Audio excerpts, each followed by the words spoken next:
I'm Chris with Chiro Health and Rehab. Thanks for joining us today. Today we're going to continue talking about the 4 main principles of health. We just touched on this briefly before. We're going to start diving deeper into them. The first one that we're going to touch on is movement. And kind of like the 4 legs of a stool, like this chair, if you take any one of the 4 legs away, it doesn't do so well. And so we know that movement, just like the other 3, is vitally important that we focus on. And really, when it comes to any of those, we're either toxic or deficient in movement, meaning that we've got too much of something that isn't good, or we're missing the type of movements that we need. And so those are the things we're going to touch on today. But as far as not having enough, the thing that we really miss is something called proprioception, which is just your body's awareness or figuring out where it is in space. When we move, our body has to figure that out, and that sends information up to the brain, literally feeding the brain. And outside of sugar and oxygen, things that the brain cells need to function, proprioception is maybe one of the most important nutrients. And so that's why, for example, movement has been so studied and shown to be so vitally important to help improve and maintain health over time, right? It's not hard to find a study on that, and everybody seems to know it. On the flip side, we get too much of very certain things. For most people, things like postural stress, right? Being in positions for too long, and toxic movement. Our body's just not moving the way that we're made to. Even when we're doing good things like going for a walk or exercising, if the wrong muscles are doing the wrong things, joints are stuck and not moving, that actually puts more strain and breakdown on the body instead of giving us the health benefit that we're after. Now, looking at the 2 sides of movement, one being big movements of the body, gross motor movements, and the other being the joint by joint movement, we know that we need certain things for each. And that's a question I get a lot too, right? How much of each type do I need?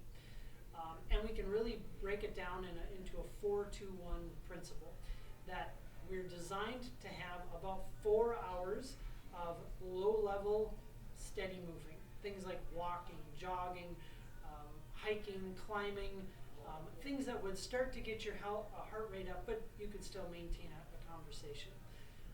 About twice a week for, say, 10 to 30 minutes, we're all designed to be doing some sort of resistance exercise, right? Lifting, moving heavy things, whether we're young or even very old.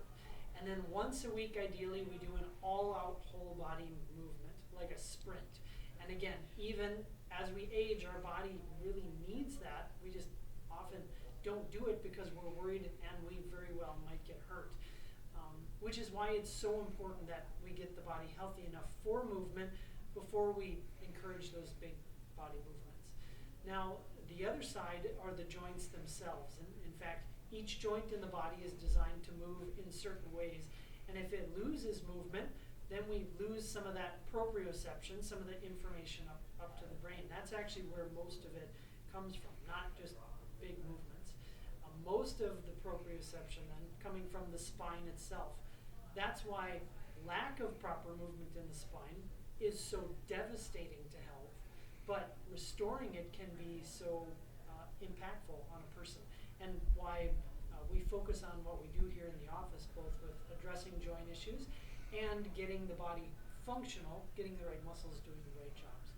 So a few things to take away or start on. One, make a plan, right? From a lot of people, if they aren't used to moving consistently, it isn't just going to happen and keep happening if we don't plan for it and actually put it into a schedule. As Benjamin Franklin once said so very well, if we fail to plan, we plan to fail. 2, make sure you keep moving. I know I keep harping on this, but it's so important.